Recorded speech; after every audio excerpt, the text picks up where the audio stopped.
All right, what's going on, Gospel Diaries? Listen, I'm so excited. You I'm are. in Tulsa, What? Oklahoma. Oklahoma. And now you are in, you know where you are? No. I'm going to tell you where you are. You're in Oklahoma. Okay. And I'm with the one and only, the also lovely Miss Sara Jordan Powell. Say I hello am to the so people. happy. Say hi. Hi, everybody. I love you very, very much. You know I do. And I can't see you where you are, but thank God Eric has you on video. Yeah. And I can see you. Yeah. You're wonderful. Please. Listen, if you would, just take a moment and subscribe and tell a neighbor, tell a friend that we have Sister Sara Jordan Powell right here with us. I'm so excited about that. But listen, like talking with you, like we can delve into so much, you know. But I think it's a proper place to delve within your background with the Church of God in Christ, being that you're still with the Grand Old Church. Yes. And you told me a story once about meeting the founder of the Church of God in Christ. So let's start there. Let's talk about your experience. When I was 2.5, okay, and I was in the Sunshine Band. Okay. And Mother Crouch, that was her name. Then she became the International Mother later. But anyway, I sang, "I need thee, oh, I need thee." She says, "This is a baby who can sing."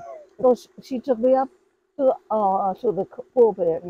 Well, not to the pulpit. She took me up to sit up there and to sing, because Bishop Mason had come just to preach and to exhort the people.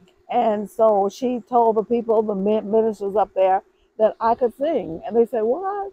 And I said, "Listen to her." And so I just sang a little bit. And so they said, "Oh, yes, we have to put her up to the pulpit." Oh, wow. So they did. And they put me up just before Bishop Mason. And you remember these? I remember that so well, so very well. And I sang, "I need thee, oh, I need thee, every hour I need thee. Oh, bless me now, my Savior. I come to thee." Because I had heard the saints singing, because my dad was a preacher, Church of God in Christ. And so they put me up there and I sang my song, and Bishop Mason himself grabbed me, hugged me, dedicated me, kissed me, and consecrated me then to the work of the Lord. And I accepted that. And I believe that had something for my carrying on like I have all my life. It was dedicated my life to the Lord. Dedicated your life. I dedicate. I'm trying to make up a song on the spot. I dedicate my life to the Lord. Oh my goodness, that makes sense. I dedicated my life to the Lord. And I've been with the Church of God in Christ ever since. And it's been wonderful just being a part of it. And I have sung for 4 bishops. And now I've left because I'm older now. And they want me to. You're more seasoned. I'm more seasoned. Okay, Rick. Okay, Eric. And so I want to spend the rest of my life just praising God, and giving Him the glory for all of the things that have happened with me. Because I've traveled all over the world. Dorothy Love Coach said, she said, "Who put the moon and the stars? Look at this. Nobody but a God. Nobody but a God. Look at this beautiful sky. Look at this beautiful the beautiful water. He's responsible for all of the beautiful things. And I just thank Him for that." Well, when they found out that I did go to school, because my dad did not want me to go to Memphis as a child. So I got my bachelor's. That's okay. I love it. I think they're talking to one another. They're saying they're happy we're here. And I got my bachelor's there. And then at a predominantly black school. Predominantly. They call them something else now. I can't think of the name, but the issue. And then I moved to Chicago, but later I returned to Houston. And it was at that time that I went to a Baptist university and a Catholic university and got my master's degree in English and what else? I can't think of all the things I got it in. But anyway, I got that. And so now that I've gotten older, it was at Houston St. Charles University. And so after that, I moved and taught there. And I was a member of Bishop what's his name? Goldsberry? Bishop Goldsberry's church. But before we go there, we want to get your earliest memories that you can remember of going to the conventions, like as a child, like Convocation. Yes, I went there and I sang with Maddie Moss Clark. Did you remember her? You already remember Maddie Moss Clark. Maddie Moss Clark. In fact, at that time in the 60s, people of color did not stay in hotels. Not really, not really in the South. Yeah. Oh. And so when service was over, we had a wonderful time with the Lord, with the members of the church and the bishops in the church. They all. And do you remember Maddie Moss Clark had a choir? Southwest. Yeah, Southwest Michigan State Choir. That's right. Yeah. And so when it was over, Maddie said to me, "Sarah, you're going home with me." Really? Yeah. And so I went home with her. And did you remember Twinkie? Yeah. Twinkie used to play organ. The queen of the B3. Yes. And so Maddie said to Twinkie when it was time for bed, she said, "Twinkie!" And Twinkie said, "Yes, Mom." Says, "Is there room somewhere up there? Is there room for her?" She said, "Mom, she has new bedding, new pillows, new sheets, everything is new, and it's there for her." Wow. And I said, "Well, that's wonderful. Thank you very much." Well, I must tell you this. So I slept really, really well. And when it was over, we went down for breakfast. And the youngest child, Karen, I think she was 6 years old. Wow. And so when I came out of my room that Twinkie had prepared, I saw Twinkie in her mother's bed. Oh, wow. And so I said, "Twinkie, we're going down for breakfast." I said, "What are you doing in your mother's bed?" She said, "Because I love my mama." I will never forget that. Wow. And so anyway, now she's the first lady. Isn't that wonderful? Well, Karen, yeah. I mean, Karen. Karen is the first lady. But Karen was a little girl then. Wow. And her husband is the president of the church. Oh, yeah, Bishop J. Drew. J. Drew Sheard, yes. Wow. And we're just so delighted to know that the church must move on. It must move on. And on that note, I just wanted to do a soft introduction so you all can see the queen here, Miss Sarah Jordan Powell, but we're a gospel diary. Good. I must tell you that when I went to Memphis, I was Bishop J. O. Patterson was the one who flew to Houston and anointed me there. And yes, and he said, "I have a place for you." My husband and me, he met with us. Sarah Jordan Powell. We'll be right back. Stories. I heard music from above. Oh, yes. In the dark clouds all around me. And they will fade away.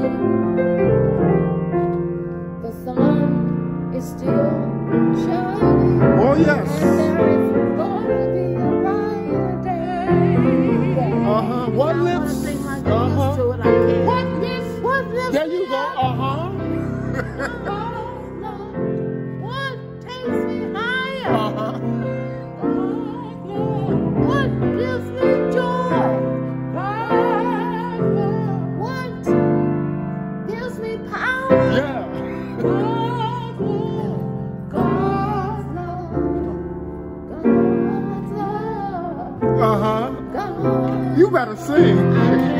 Gospel Diaries, we are back and we're still here with the lovely Miss Sarah Jordan Powell. So let's delve a bit deeper into your Gospel Diary, okay? So, as it relates to, so you were born in what state? In Waller, Texas. Waller, Texas. It was just a hamlet. A hamlet, really? Before Houston, yeah. A suburb of Houston. But I was actually born there. And my mother was a teacher, a Bible teacher. And while she was teaching, she went into labor with me. Really? Yeah. And in our little church, and you'll see it inside, little church, there was a room right next to the main office, I mean the main sanctuary. And that's where I was born. So when I say I've been in the church all my life, You've literally been in the church. I have been, listen, I was born in the church, but I later found out that the church had to be born in me. Oh, wow. So the church was born in me, you know, right there in that church. And I've been singing ever since. Wow. All right, so what led you to Chicago? Oh, 1961. Really? Yeah. Hmm. Okay, and you were married when Oh, you yes. moved to What happened? My husband went up in the balcony. We had a balcony at Bishop Roseberry's, mm-hmm. and he said he watched me for 3 years. Your husband. My husband did, John, Okay. because I was singing in the choir. Mm-hmm. And so I sang with the choir and loved it. I loved Bishop Roseberry and his wife, the ace. But anyway, when I got ready to get married, I got married at the University of Houston. University Houston. University of Chicago? Yes, in Chicago. I got married there. I'll show you pictures. Really? Yes, I got married there. And Bishop Roseberry performed the ceremony. Yeah. But anyway, after that, my dad passed away. And so I went to Houston to visit, but my mother and the rest of the family wanted me to stay there. And so anyway, that's where I've been until our son wanted to come here. He had visited the predominantly black schools, and he said, I'm gonna be a Morehouse? Morehouse. He said, I'm a Morehouse man. Okay. He visited there. But when he came here, they were having praise and worship, and he loved it. And so then he stayed here. And because John already he was an attorney in Houston, he got that degree from there. When we came here, he said the Lord spoke to him and said, you've already studied man's law. I want you to come here and study my law. So that's why we stayed here. Wow. So let me get it right. So you originally left, what was that first state? Waller, Texas. Texas. You originally left Texas and moved to Chicago with your husband. And Houston, Texas. And then you went to Houston, and in Houston is where you recorded that 45. That's right. All right, so let's go to Chicago. All right. Now, what's amazing about Chicago is that you got a chance, a very rare opportunity, to sing with one of the forerunners, one of the pioneers, one of the ladies that actually helped to create the prototype for gospel. Yes. Sally Martin heard me. Yeah. See, when I went to Chicago, different people heard me sing. Okay. And so she called me and said, I need you to come over to my house. She says, because I think you're the one I want. And so I went to her house and sang. She said, oh, yes. So I only sang because I was teaching, and in August school was out. And so that's when I traveled with Sally Martin. So how many years do you think you traveled with her? That summer. That's it? That summer, and maybe one more summer. 2 songs. One of them is entitled Come to This Font. You remember that song? Come what? Come Thy Font, right? Come Thy Font. Right. I did that in Chicago. Right. Now, you recorded that with her. Recorded that. That's your voice. In Chicago. Yeah, because they gave you the credit. I'm like, this woman, this is Sara Joy Powell. Wait, I'm going to tell you something that you probably didn't know. While I was there, Roberta Martin, have you heard of her? Yeah. Well, she heard that I was in town, and at that time, she was very, very sick. And so she said, I want you to come and visit me. So I went to visit her, and she wasn't well then. But she said, let's sit by the window, and I want you to sing to me. And I did that. We had a wonderful time, and she passed right after that. So we're talking 69. She died in 69. Yes, sir. Wow. You see, I've met these kinds of people. It's amazing to me. And one more. And so I did that, and she said, oh, I wish you had been here earlier, and I had known you. You would have been one of the singers for, she was the lady. Roberta Martin singers. And so I was sing to her. But then I was invited to one of the DuSable school because they were having Mahalia Jackson. And so I met her. Really? And so she said, you going to sing too? I said, I guess so. That's why they invited me. And so she sang and I sang. Wow. From Mahalia Jackson. Wow. And we're talking about some of these primitive contributors of gospel music. Let's talk about Thomas Dorsey. You remember him? Did you ever meet him? Let me tell you, and I'm glad you brought that up because I wasn't going to mention it. I was asked to come to Washington, D.C. because they were honoring Black music. And so they said, we want you to be on the mall and we want you to sing. And so Thomas Dorsey was right next door to me in his own suite. In Washington, D.C.? In Washington, D.C. And so he came out and I met him. I'm so sorry I didn't know really about him a lot. But we sat together and talked and talked and talked. And I met him. Wow. He was wonderful. Yeah. He was advocacy.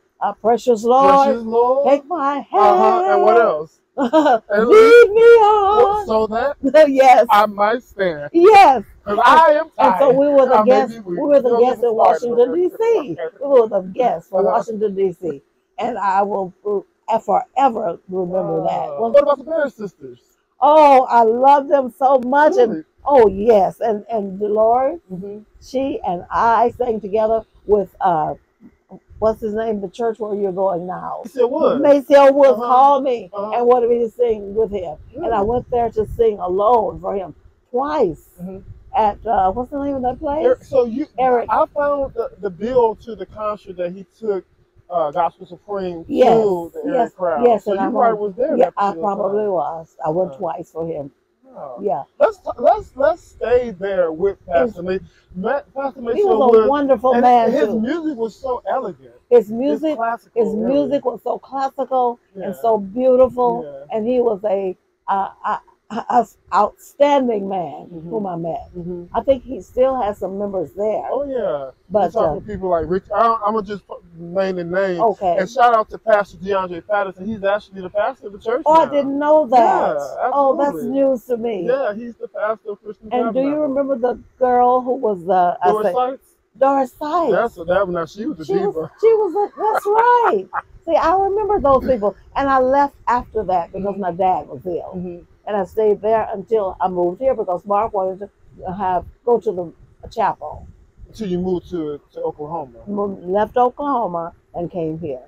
Left Chicago and came. Yeah, for ORU. And what and ORU, I was I was the mentor for many black students that came there. At first, there were a lot of whites, and so I went there with. Reverend Owens. I went there to meet Reverend Owens.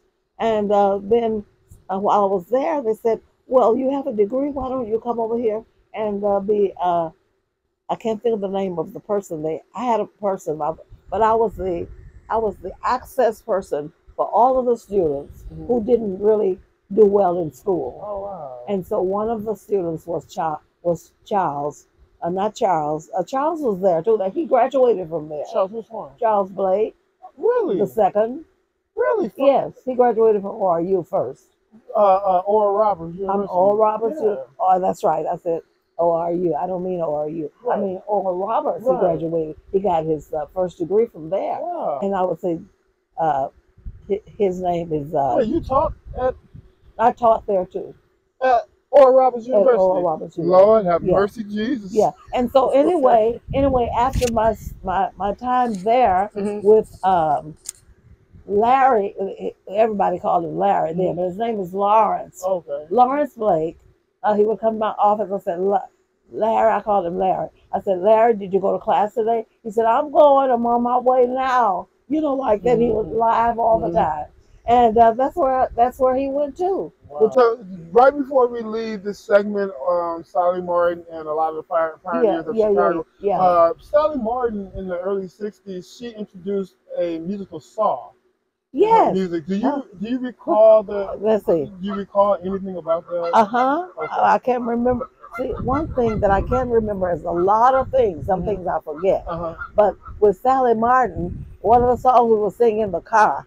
We would sing, "Oh my, come to my mind." Not God is moving, is it? No, not God is moving, but another one. Think of another one. Rainbow in the Sky. Yes. Really? Okay.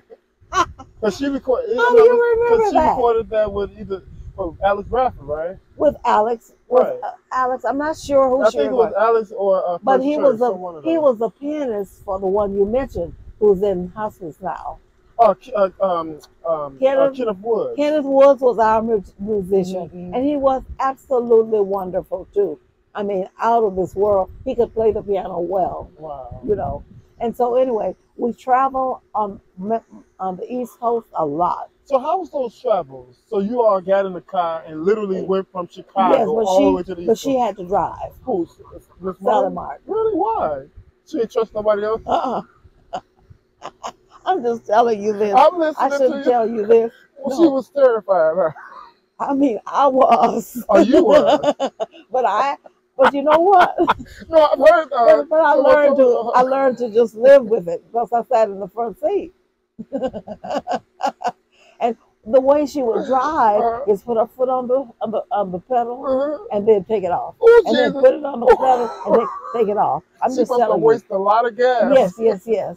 But anyway, a lot of the old timers I met, and I'm so glad I did. I sang at most of the churches there. So what about Edith Gary? You remember her? Gary who? Edith Gary. She was a No, part I of the group. don't. Okay, what about No. Shirley Bell? Shirley Bell, Now yes. this is the one that she's totally different from Shirley Bell from Fellowship. Totally So different. talk about Shirley Bell a bit. She was well, Shirley was quiet and peaceful and sweet. Really? She was sweet. And then another girl, I can't think of her name. Betsy Folks? Yes, Okay. Betsy Folks. You remember Betsy Folks? She used to sing with the Roberta Martin. She did sing with the Roberta. Her son is actually still alive. Shout out to Eugene. Eugene Folks? He's still alive. Oh no, yeah. Eugene Folks was one of the persons who traveled with us. He traveled with you? Yes, yes. Oh, wow. No, you're thinking about Eugene Burt. I'm thinking about Eugene Burt. That actually went to the Raymond Raspberry singing. Yes, right. The Raspberry. They were the ones to listen to. He was one, Eugene Burt. But see, also those are old timers. But I knew James. And did you know Jerry Bratton? Oh God, I love him. Jerry was my friend. He was somebody's singer. James, and I sang together. As a trio? As a trio. Really? Tell me about that. Yes, we did. We did for many years. And who was the accompanist? Who accompanied you all? I don't remember. I don't remember the accompanist. If you mentioned the person's name, I would probably know that person. It wasn't Luke Austin, was it? Luke Austin. It was Luke Austin? Luke Austin. Oh, wow. Yeah. You know Luke. Ooh, Sonny. He was something else now. Sonny played for me many times. Really? Oh, yes. He was before his time. Before his time. Yeah. Charles Clancy, the Voices of Melody. Him, right? I know I'm talking about. I sang with the Voices of Melody. Oh, yeah. Yeah, so don't leave it out. Shout out to Dr. Charles Quincy. That is my mentor. He is. Yeah, we talk a lot. Oh, yes. I was singing right across the street at what's the name of the school? Inglewood. Inglewood. And so after school, I would go right across the street because that was a church that burned. Because he was the musician over there. Yes, sir. Yeah. Yes, sir. Yeah. You remember and that? Then look, at that particular time, Kenneth Morris was there. I remember it. And Fitzpatrick, what was his name? And played. Kyle Preacher. Yeah, Preacher. He was, because I had met him and he wanted me to sing for one of their events downtown at a predominantly white church. Oh wow. Yeah. And then at that time, you know this girl, her name is, I call her girl, but Adams. Yolanda. Yolanda was like 15 then. And they invited me because I had just moved to Houston.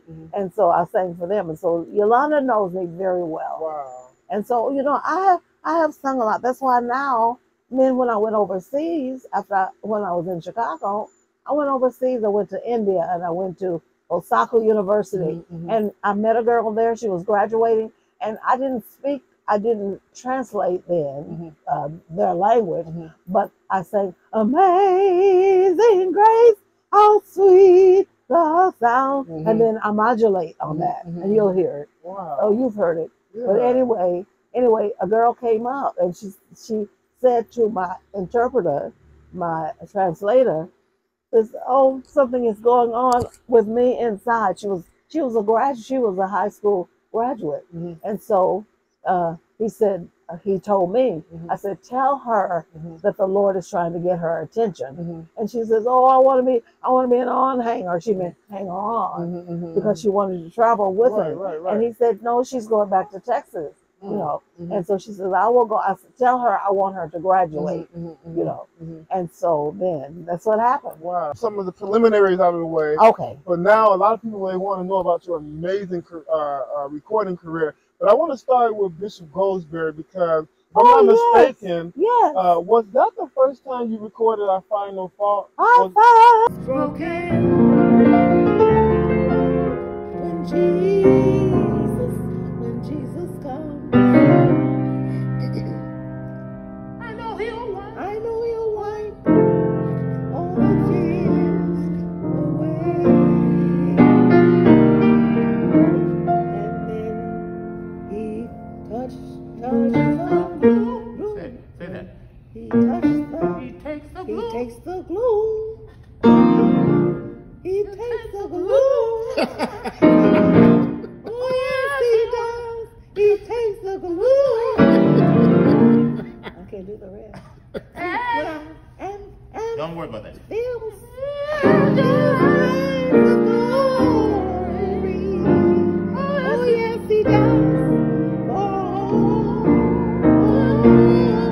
Oh, change if you just let Jesus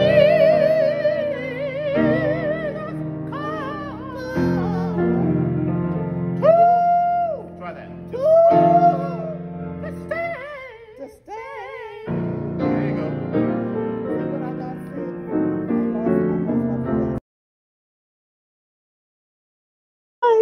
No fault in Yeah. it. I recorded that in Chicago. With Goldsberry, remember? With Goldsberry. And then you end up recording it in '74 on your own. With Andre Crouch. Yeah. Yeah. Wait, you recorded it with Andre Crouch? Oh yes. You recorded that with him? He taught me that's the He song wrote that he that, right? wrote. Right, exactly. And he recorded me. It's I the lyrics. no fault. The It's lyrics. beautiful. In here. That's something, isn't it? Yes. And then when I went to California, Los Angeles, I have to tell you, it's Los Angeles to receive an award, a music award at the Music Center downtown on the water.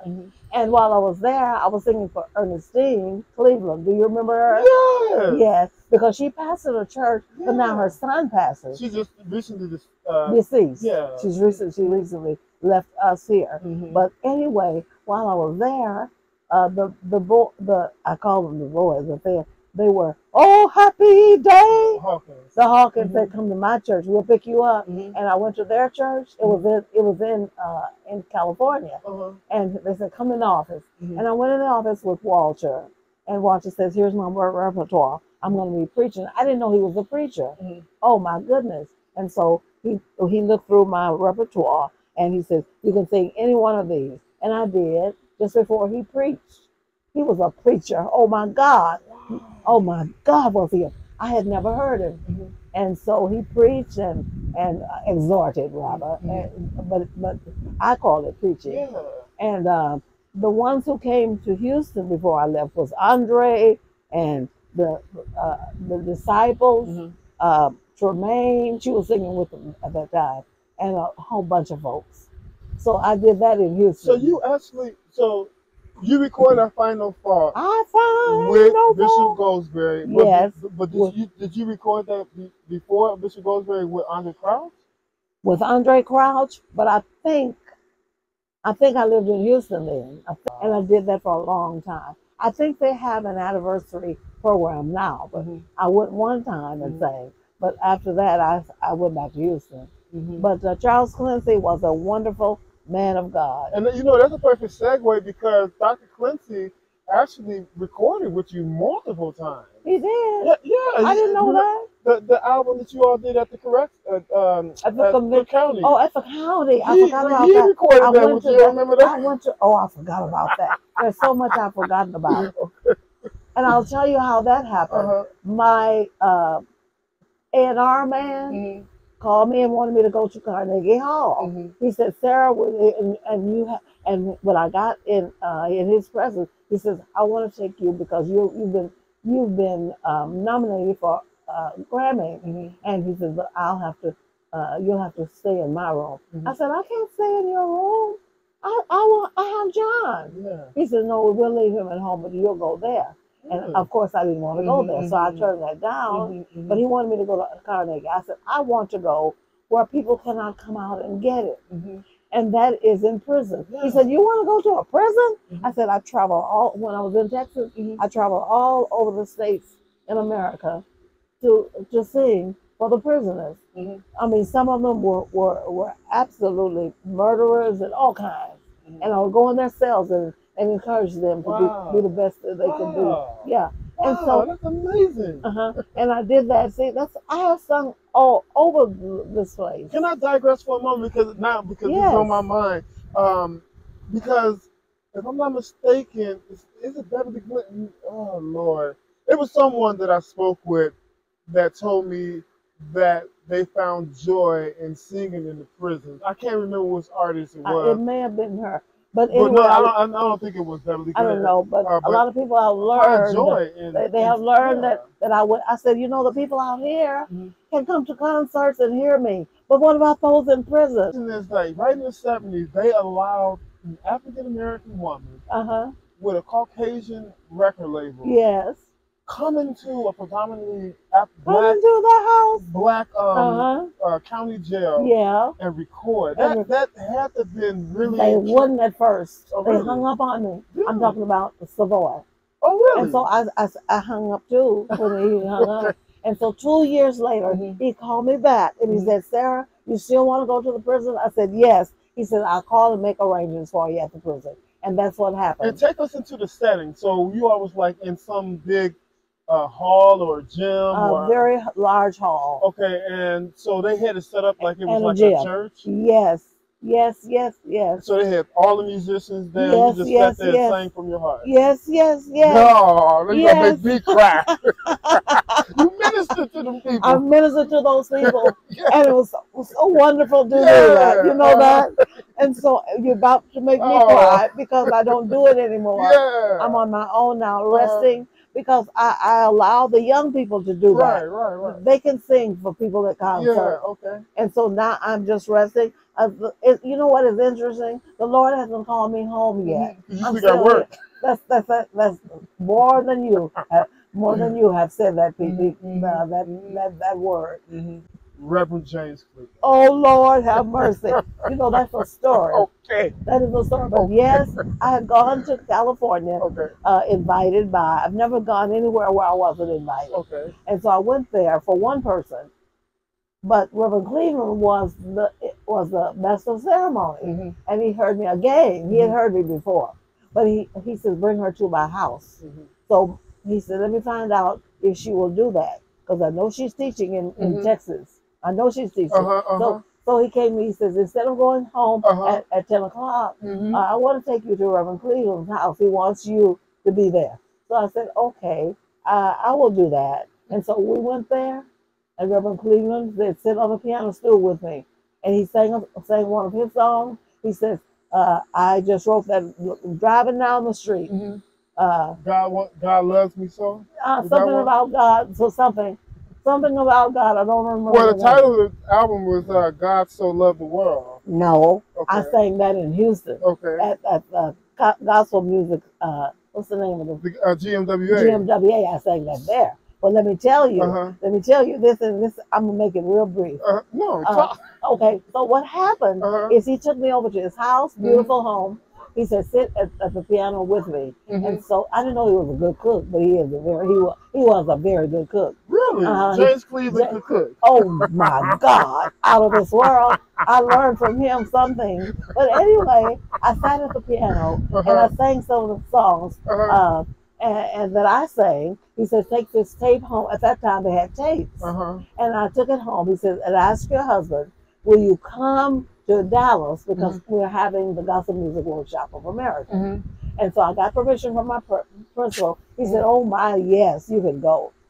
Because I had sung for the graduating class at the school. They said, we don't want anybody else. And so I sang for them. But anyway, long story short, my principal said, oh, yes, you can go. I said, I'll be gone one day. Can you get a substitute? He said, we'll find one. So we went, my husband and I flew to Dallas. And Reverend Cleveland had called me and said, when you come, you can come up to my room. I can't think of the name of the hotel, but it was a wonderful hotel. It's at the top. And so he had his A&R man. I mean, Herman was the owner, but the A&R man. This was Fred. Was it Fred?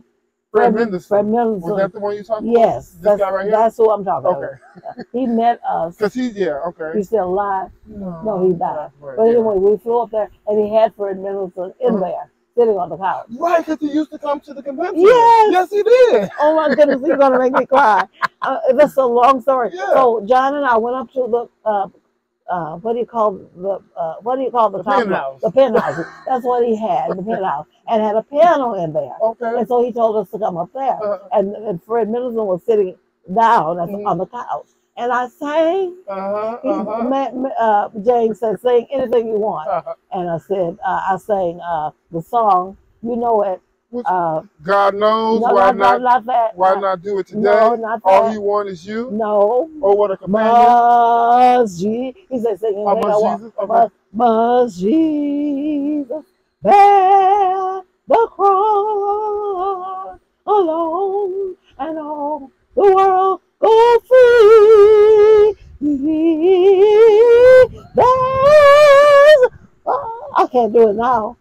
A cross for everyone, and there's a cross for me. Mm-hmm. And I sang, I just got the first chorus out, Mm-hmm. and he said, "Let's go." Let's go. And that's how I started singing. Wow. For And that first the album was James Cleveland Presents That's Sarah it. Jordan That Powell, is it. Songs of Faith Yes, and love Inspiration. and inspiration. That's right. You And got you it. actually, and you know what I find interesting about that? What? That your husband wrote the liner notes on that. Yes, he did. How did that opportunity come? He played a little piano, a little bit. Oh, really? John? Yeah, when I would Okay. travel sometimes Okay. locally, Mhm. he would play. Wow. Yeah, John would play, and he played beautiful. A good man, let me travel all over the world. Never said a harsh word to me. Never, Wow. never. No, he continued to rest in peace. And although, yes, Yeah. because when I would come home, before I would leave, he said, "You want me to help you pack? I'll iron anything you want to put in your luggage." And when I come home, he wouldn't say, "Who are you with?" And he would say, "Did you have a good time?" He'd get on the plane and put my baggage, my little baggage overhead. Yeah. And they all knew it. They said, "Hi, Mr. John." You know, he was wonderful. I married the right one. You married the right one. Yeah, I did. And Wow. John was wonderful. But anyway, when I would get out, he would be smiling, sitting in the airport. Happy memories. Yeah, happy memories. Sitting in the airport in that section and pick up my luggage and we go home. You know, that reminds me of the song Precious Memory. How they linger. How they flood my soul. Oh, yes. How with joy. Oh, yes. Oh, yes. Don't they?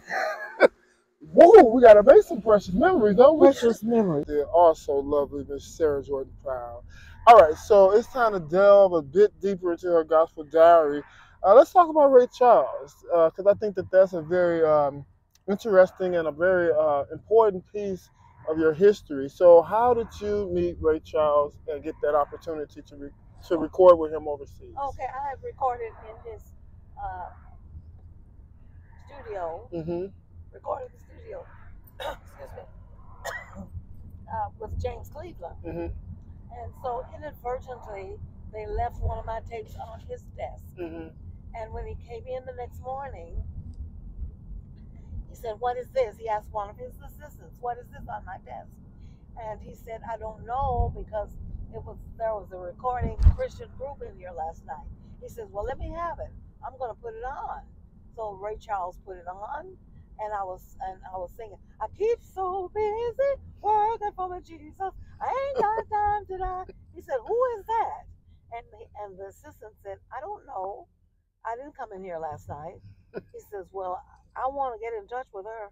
And so, as the Lord would have it, he got in touch with me. He says, "I'm doing a Christmas concert, and I would like for her to come." Well, he didn't know me. And so after that, he called his booking agent. He says, "Call Sara Jordan Powell." So she says, "I don't know her."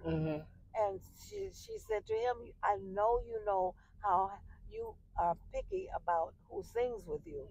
So she says that I don't know her. So my guy, Herbert Moon, said, "I know her." And he says, "Well, call Aretha Franklin." That's what he told his assistant, to call Aretha Franklin. And so he called her, and she says, "You want me to come to sing Christmas songs?"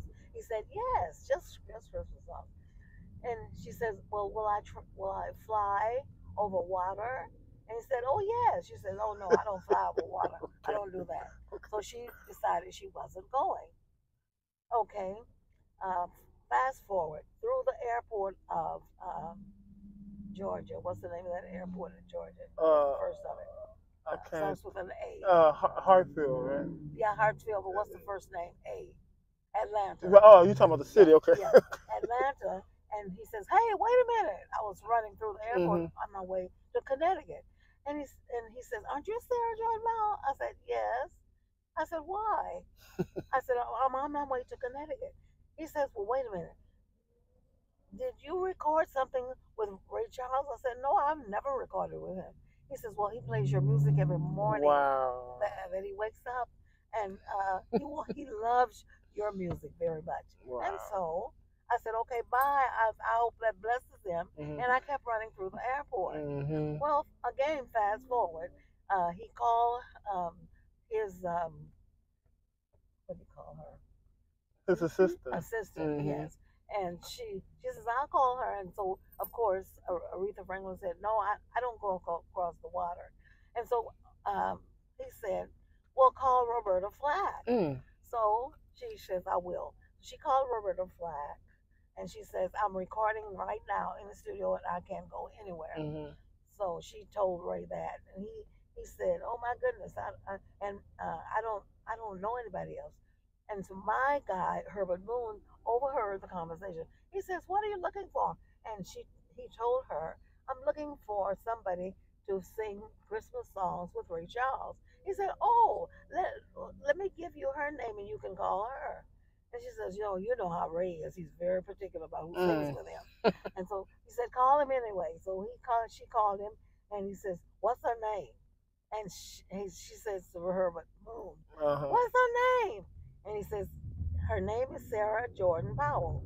So she told Ray, "Her name is Sarah Jordan Powell." He said, "Oh, yes, I know her." And I didn't know him, but he had heard my music. And the rest was history. And the rest is history. Wow. That's how that happened. But then after I had sung with him, and you have that on your recorder, after I had finished singing with him, and I went to meet him. He says, "I want you to sing with me the Raylettes." I said, "No, no, no, no, no, no, no, no, no, no, no, no, no. I can't shake my behind and do that kind of songs. I can't do that. I sing for the church." He said, "Sarah, I can introduce you to anybody in Hollywood, and I'll pay you anything you ask, but I want you." I said, "Oh, no, no, no, no. I can't do that." And so I turned it down. He said, "Here's my private number. You can call me." I never did. And so anyway, he said, "I'll introduce you." At that time, Johnny Carson was the feature on TV, and he says, "I'll introduce you to Robert Johnny Carson. Johnny Carson, and you'll sing for him, and then I'll take you anywhere you want over here." And he said, "I'll pay you anything." But I turned all of that down because I know in whom I believe. Watch out now. And I know who brought me. I'm with you. I know who brought me here. The Lord did. And when it's time, He will take me out whenever He gets ready. And so I turned everything down. I could have lived in Los Angeles. He says, "We'll build you a house, whatever you want, to the specification of yours." And so anyway, I came back because I know that there are people who love me and they'll take good care of me. And I'm depending on the Lord, and that's what I've done ever since. Wow. But I sang for Him all day, all night. Come on. The angels keep watching over me. Just sometimes. They don't watch over you all the time, do they? Yes. They do? Yes, sir. Oh, okay. All the time. The angels keep watching over me. Play it. I know. That's right. And I thought about this. You can't really introduce nobody to Jesus with rump shaking. No, you can't do that. So you can introduce them to something totally different. Yeah. And no amount of money is worth it. And nothing is worth it. Let's start with Bishop Carlton Pearson and your appearance on the Azusa recording. Oh, that's a long story. Okay. But I can tell you, when he left ORU, I didn't know that he was pastoring aside from that. And he sent for me then, because at that time I was singing all over the place. And I sang for him then. And then in 80, I think it was in the 80s, when I did hear that he had begun a church, but I didn't think I was going to be a part of that. But he called on me at that time, and I did sing. at Azusa. What the Zusa you did was in the 90s. Was in the 90s, right? Right. He had the church in the 80s. Right. So let's talk about, it was Higher Dimension, right? Higher Dimension. Like, The church. yeah, I I see videos and things like, but you actually went there on a Sunday. It was crowded, yeah, huh? it was crowded. To capacity. Yeah. Filled to capacity. Yes, to capacity. And the spirit was in there. And the spirit was all over that. Mm-hmm. I sang that at Bishop Charles Blake's church. Right. Sang that, and I recorded it. And I had finished, and they said, they're still applauding, they want you to come back. I had sung several songs. Putting with Bill Gaither, how did that happen? With his wife, Gloria. Okay. I sang with her. There's just something about that name. Jesus. There's just something about that name. I sang that. So you have went to, what did they record it in Indiana, right? I've gone to Indiana 5 times. With Gaither. The songs of the season. Wow, that's amazing. Yeah, and then I met Mother Teresa. I didn't tell you about that. You met Mother Teresa? Yes. Lord have mercy. I went to Mother Teresa's orphanage and saw the little children, and then she came out barefooted. What? Because she said, I don't wear shoes because the people here don't wear shoes. Oh, okay. And she said, always remember, a life not lived for others is not worth living. And it's true. Yeah. A life not lived for others is not worth living. Yeah. And I will always remember that. I'll never say anything about this magazine, but if you can find one, make sure you get this. Well, make sure you get a copy of it. Yes. I featured Miss Sarah Jordan Powell in that particular magazine. You do know that. That's you right there. Is this mine? Oh no, we remember yours at home. Remember before we left the house? But I don't know where it is. Because I just gave you another one today. This one? No, we left it at the house. Oh, you did? Yeah. I didn't know that. Yeah. And I know most of these people. On that note, as I say always, love on someone and change a life.